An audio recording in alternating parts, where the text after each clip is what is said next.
and becoming popular, and that any press is good press, which I do not agree with. Any press is good press.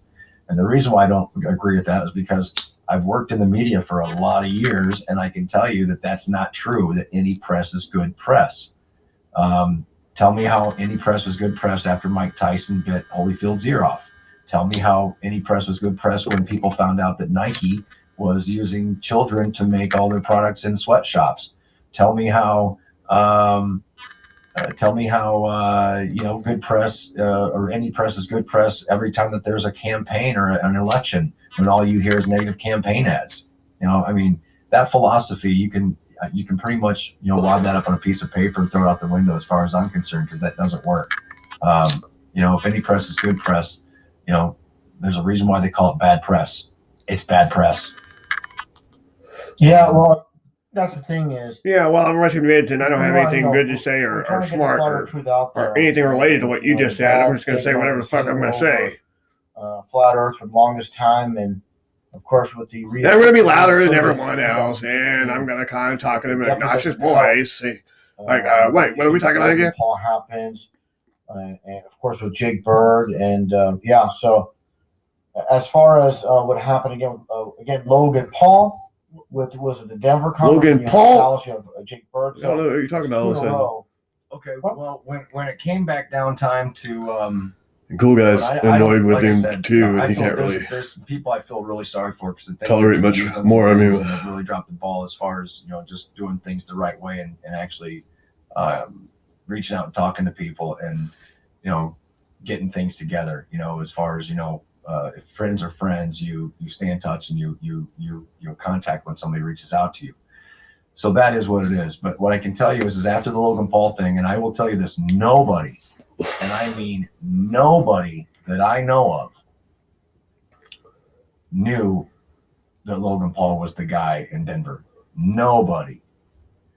Everyone was kept in the dark. And I know it was puffed up and posted up that this was someone incredible. I know what I was told. I was actually told it's a celebrity. I was told that it was a recording artist and an actor, and that and this person was a household name. So of course I was, there was a point in time where David Weiss, Mark Sargent, and myself, we had this little contest going.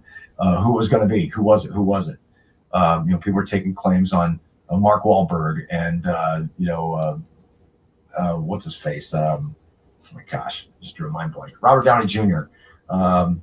And when it came down to when we were standing there and the guy never showed up for the VIP dinner, we're all kind of looking around at each other like, well, what happens now?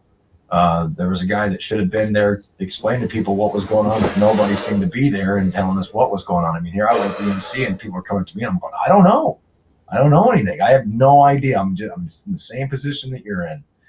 And when it came back that it was Logan Paul, I'll never forget Mark Sargent's face when I said it's Logan Paul. We were told it was Logan Paul, and I remember hearing Mark go, oh, and just drop his head.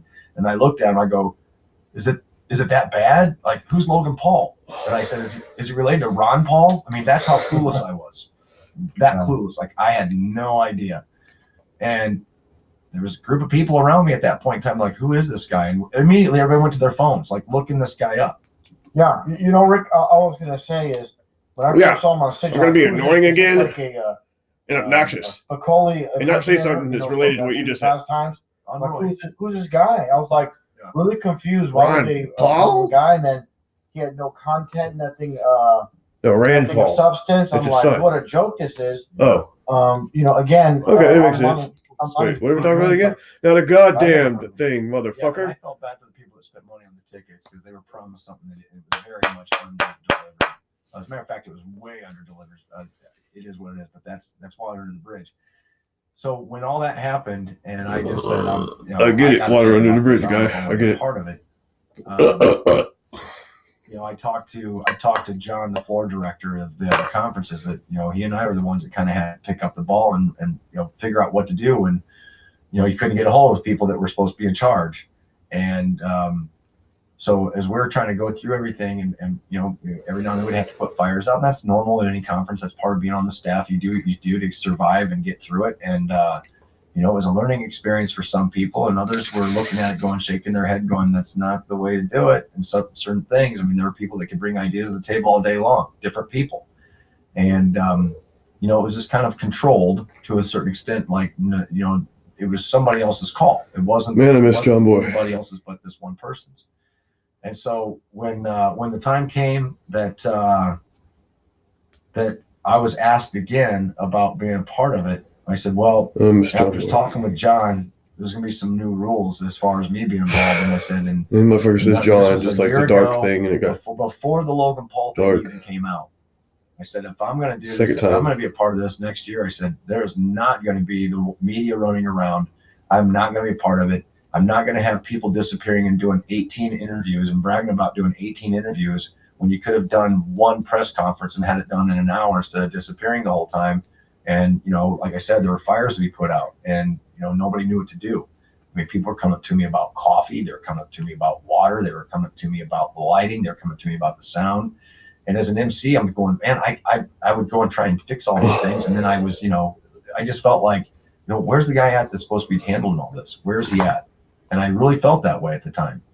And so when it was time for us to talk, I put these things out there. I said, look, man, you know, this is the way it's got to be, or I'm not interested. And John agreed. He's like, I'm not interested in either. So when it came time for Dallas to get organized, the thing that we did was John and I actually drove up from Austin together, and we wanted to go see the facility.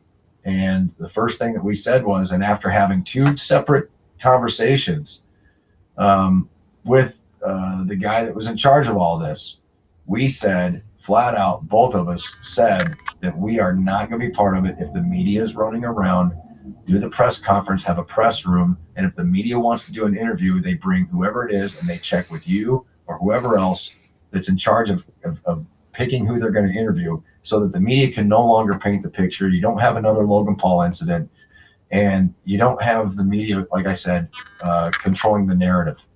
And because that's what they're going to do. You're never going to get a fair shake.